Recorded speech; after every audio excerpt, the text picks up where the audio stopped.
नमस्ते, मैं डॉक्टर राधा माली, घंटी आधारित शिक्षिका, अर्थशास्त्र विभाग, जैलन कॉलेज चकधरपुर, कोल्हान विश्वविद्यालय से। आज का ये video UG semester 5 economics honours के विद्यार्थियों के लिए है, स्टैटिक्स पेपर से रिलेटेड है। आज के इस वीडियो में हम लोग सीखेंगे कि मोड का कैलकुलेशन ग्रुपिंग करके हम लोग किस तरह से करेंगे। Calculation of mode bye grouping method, समूहीकरण के द्वारा बहुलक की गणना कैसे की जाती है। तो चलिए हम लोग उदाहरण के माध्यम से इसे समझने का प्रयास करते हैं।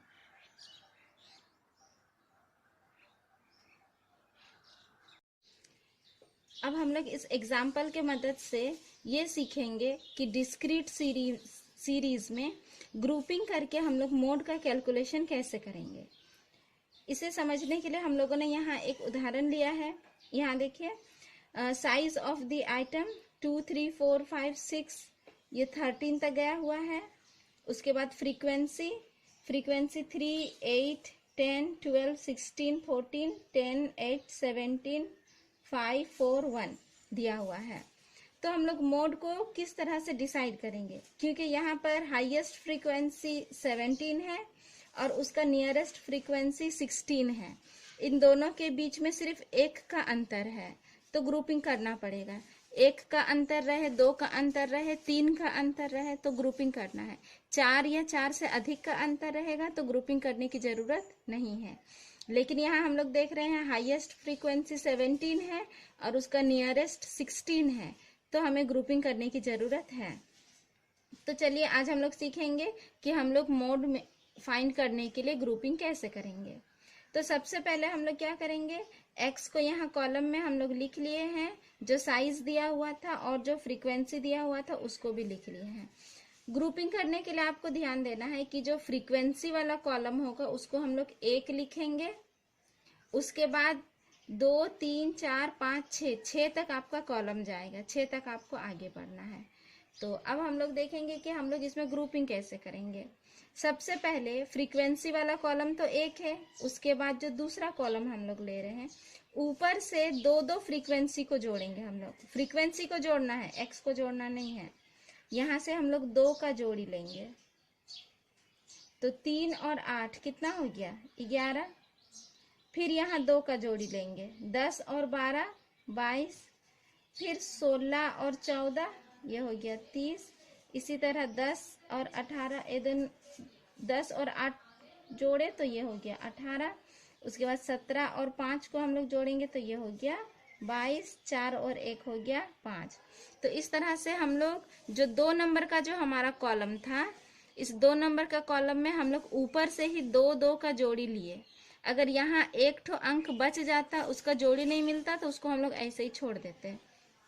अब हम लोग तीसरा कॉलम, यहाँ मैं 3 लिखी हुई हूँ, तीसरा कॉलम में हम लोग क्या करेंगे कि सबसे पहला फ्रीक्वेंसी जो है इसको छोड़ देंगे। ये जो 3 देखे, यहाँ 3 दिख रहा है, 3 फर्स्ट फ्रीक्वेंसी है, इसको हम लोग छोड़ देंगे। उसके बाद फिर 2 का जोड़ी बनाएंगे, फिर यहाँ 2 का जोड़ी, तो 3 को छोड़ दिए हैं तो 2 का जोड़ी बनाएंगे, तो 8 और 10 कितना हो गया, 18। इसको बीच में लिखेंगे।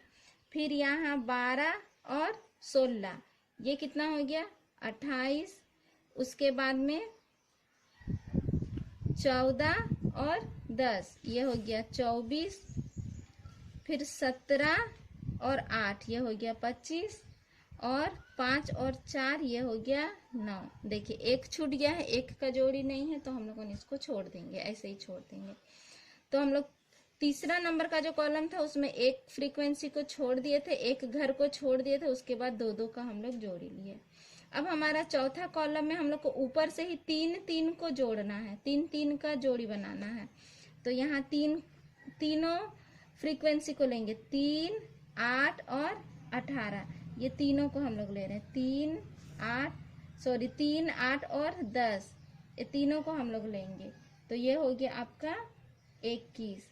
इसी तरह से अब यहाँ 12, 16 और 14 इसको लेंगे तो ये हो गया 42। अब 10, 8 और 17 इसको ले रहे हैं तो ये हो जाएगा 35।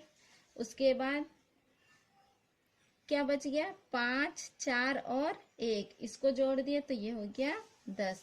तो इस तरह से 4 नंबर का जो कॉलम है इसमें हम लोग ऊपर से 3 को लिए। अब एक घर छोड़ के फिर 3 को जोड़ना है, एक घर यानी कि ये फर्स्ट वाला फ्रीक्वेंसी को छोड़ देंगे और फिर ये तीनों को जोड़ेंगे, 8, 10 और 12, ये तीनों को हम लोग जोड़ेंगे, 8, 10 और 12। तो इसको जोड़ दिए तो ये हमारा टोटल हो जाएगा 30। फिर 16, 14 और 10, 16, 14 और 10 इसको जोड़ेंगे तो ये हो गया 40।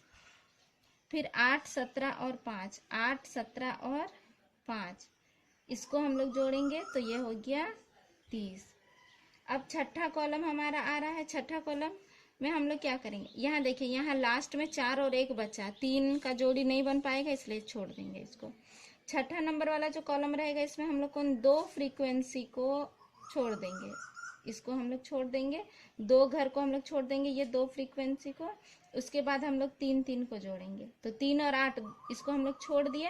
अब बच गया तुम्हारा 10, 12 और 16, 10, 12 और 16 इसको जोड़े तो ये हो गया 38। फिर 14, 10 और 8 इसको जोड़ दिए तो हो गया 32। उसके बाद हम लोग देख रहे हैं 17, 5 और 4, 17, 5 और 4 को हम लोग जोड़ेंगे तो ये हो गया 26 हो गया।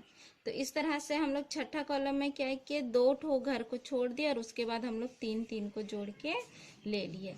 अब हम लोग को क्या करना है, एनालिसिस टेबल हम लोग यहाँ पर बनाएंगे और यहाँ हम लोग को मिलान चिन्ह लगाएंगे। मिलान चिन्ह कैसे लगाएंगे, चलिए इसको सीखते हैं। हमारा सबसे पहला कॉलम है 1, जो फ्रीक्वेंसी वाला कॉलम है, यही कॉलम 1 है। इसमें जो सबसे बड़ा नंबर है उसी के सामने हम लोग निशान लगाएंगे। तो देखिए इसमें सबसे बड़ा जो है वो 17 है, तो 17 के सीधे में हम लोग एक ठो निशान लगाएंगे। कॉलम 1 के लिए है, सबसे बड़ा 17 है, 17 के सीधे में एक ठो निशान लगा दिया। दूसरा कॉलम में कौन सबसे बड़ा है, 30। यहाँ जोड़ी जो लिए हैं उसमें सबसे बड़ा 30 है। 30 जो है वो किसको किसको जोड़ के आए हैं, 16 और 14 को जोड़ के आया है। तो 16 का सीध में एक ठो निशान और 14 के सीध में एक ठो निशान, तो ये 30 के लिए हो गया। अब नेक्स्ट तीसरा कॉलम में कौन बड़ा है, इन सब में 28 बड़ा है। 28 किसको किसको जोड़ के आया है, 28, 12 और 16 को जोड़ के आया है। तो यहाँ पर हम लोग 12 के सामने एक निशान और 16 के सामने एक निशान लगाएंगे तो ये 28 का काम हो गया। उसके बाद चौथा कॉलम में कौन बड़ा है, चौथा कॉलम में 45 बड़ा है। 45 42 बड़ा है।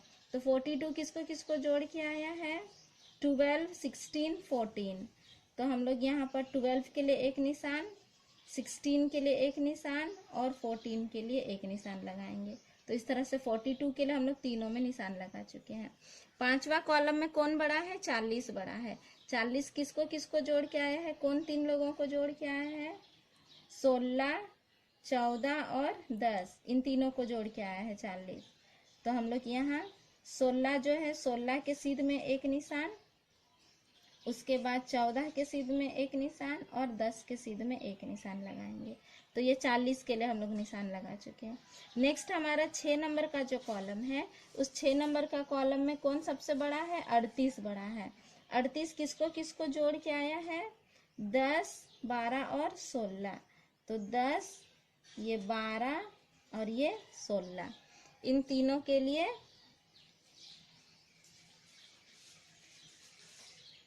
यहाँ होगा 10, यहाँ हो जाएगा आपका 12 और ये हो जाएगा 16, ये नहीं होगा। 38 जो है इन तीनों को जोड़ के आया है तो यहाँ हो जाएगा 10, 12 और 16, ये हो गया 10 के लिए, ये 12 के लिए और ये 16 के लिए। तो इस तरह हम लोग को यहाँ पर निशान लगा दिए। अब 38 का भी काम हो गया है। अब हम लोग इसको यहाँ नंबर में लिखेंगे। जैसे यहाँ पर 1 है तो 1, 1, 2, 3, 4 तो 4, 1, 2, 3, 4 और ये तिरछा लकीर मिला के हो गया 5, यहाँ 1, 2 और 3, ये 1 और 1। तो इस तरह से हमें नंबर मिल गया। और यहाँ सबसे बड़ा हम लोग क्या देख रहे हैं कि सबसे अधिक बार जो वैल्यू है वो उसका जो संख्या है वो 5 है। जो लार्जेस्ट टाइम आया है 5 बार कौन आया है, इसके सीध में हम लोग देखेंगे 6, ये देखिए 16 जो है वो सबसे ज्यादा बार आया है और उसके सामने में 6 है, तो यही हमारा मोड होगा। तो हम लोग यहाँ पर लिखेंगे the value of 6 has come the largest time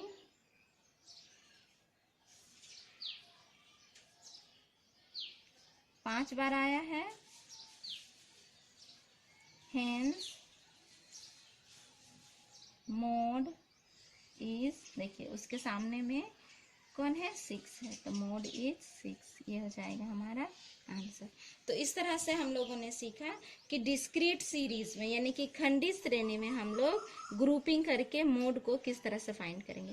अगर हम लोग यहाँ ग्रुपिंग नहीं करते तो हमारा आंसर गलत हो जाता। हम लोग सोचते कि हाईएस्ट फ्रीक्वेंसी 17 है और उसके सामने में 10 है, तो हमारा आंसर हो जाता 10, जो कि गलत होता।